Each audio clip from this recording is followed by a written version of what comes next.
যারা উচ্চ মাধ্যমিক পরীক্ষা দিয়ে স্কুল থেকে আজকের দিনের জন্য সাময়িকভাবে বিদায় নেবে তাদের জন্য।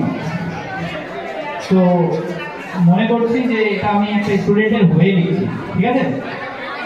কবিতার নাম মনে পড়ে। মনে পড়ে আজ তব দিনখানি, স্মৃতির ক্যানভাস মুছে যায়নি। যেদিন মায়ের হাত ধরে এসেছিল সেই ভর্তি পরীক্ষা, লিস্টে নাম ওঠা না ওঠা ছিল কত উৎকণ্ঠা। লট্টু ভাই, অনিমেষ স্যার, হেড স্যারের শাসনের ইতিকথা। নতুন ক্লাস, গল্পগুজব, টিফিন আর ছুটি, বাড়ি যাওয়ার ঘন্টা পড়লে বন্ধু বান্ধব জুটি। ফেরার সময় চলতো কত আনন্দ আর কোন ছুটি, মুড়ি মাখা, পেয়ারা কুচি, আনন্দের উঠো পড়ে।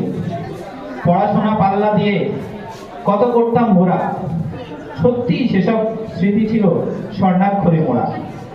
ক্লাস ফাঁকি, সাইকেল স্ট্যান্ড, কত মজাই না ছিল। ভাবলে পরে দুঃখ পাই, জীবনটা অনেক বড়।